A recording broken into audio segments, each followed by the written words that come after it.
Bismillahirrahmanirrahim. Assalamualaikum warahmatullahi wabarakatuh. Halo teman-teman semua, perkenalkan nama saya Yulia Agustina dengan NIM 250102605, Prodi Pendidikan Guru Sekolah Dasar Fakultas Ilmu Pendidikan di Universitas Hamzah Wadi. Tujuan saya membuat video ini untuk memenuhi tugas UAS pada matkul pengolahan sumber belajar dan laboratorium dengan tema memahami dan mengaplikasikan pengolahan dan pemanfaatan sumber belajar. Banyak sekali pertanyaan yang sering kita jumpai ketika kita mempelajari pengolahan sumber belajar ini, yaitu apa itu sumber belajar, apa saja jenis-jenisnya, bagaimana langkah-langkah dalam pengolahannya, dan bagaimana cara memanfaatkan sumber belajar dan apa peran guru dalam proses pemanfaatan, pengolahan, dan sumber belajar tersebut.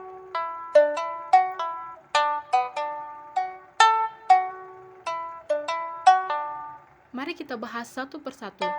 Yang pertama yaitu apa itu sumber belajar. Kita bisa ketahui bahwa sumber belajar adalah segala sesuatu yang dapat dimanfaatkan untuk membantu proses belajar, baik berupa manusia, bahan, alat, lingkungan, maupun kegiatan yang mendukung tercapainya tujuan pembelajaran di lingkungan sekitar kita atau di sekolah kita.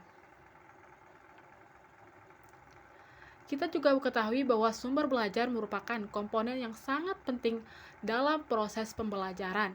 Karena apa?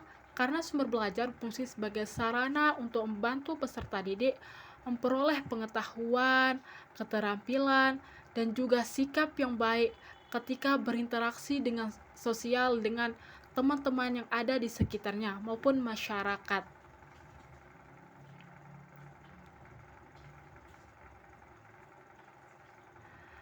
Yang kedua, apa saja jenis-jenis sumber belajar? Jenis-jenis sumber belajar meliputi sumber belajar manusia, sumber belajar bahan, sumber belajar alat dan media, sumber belajar lingkungan, serta sumber belajar aktivitas. Banyak sekali sumber belajar yang ada di lingkungan kita.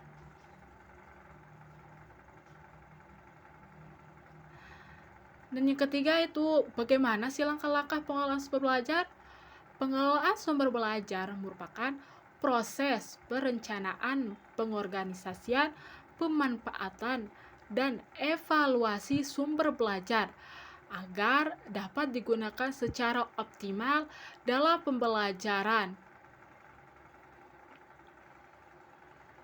baik itu di luar lingkungan maupun di dalam kelas.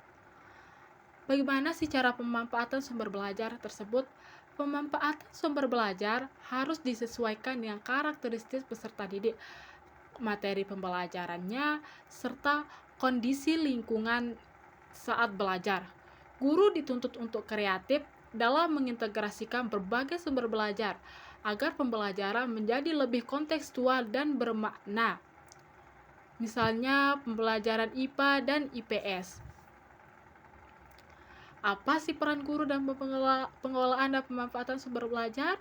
Guru memiliki peran strategis sebagai perancang, pengelola, dan fasilitator dalam penggunaan sumber belajar.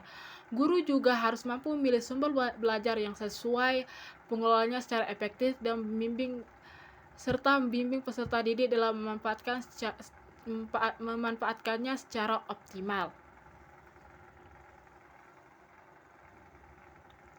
Kesimpulan yang bisa kita ambil yaitu pengelolaan dan pemanfaatan sumber belajar merupakan aspek penting dalam meningkatkan kualitas pembelajaran. Dengan pengelolaan yang baik dan pemanfaatan yang tepat, sumber belajar dapat membantu menciptakan proses pembelajaran yang aktif, kreatif, dan bermakna. Oleh karena itu, pendidik perlu terus mengembangkan kompetensinya dalam mengelola dan memanfaatkan berbagai sumber belajar agar tujuan pembelajaran dapat tercapai dengan baik. Terima kasih sudah menonton video ini. Semoga apa yang kita bahas pada hari ini bermanfaat bagi kita. Sekian. Wallahul muwaffiq wal hadi ila sabilir rasyad. Assalamualaikum warahmatullahi wabarakatuh.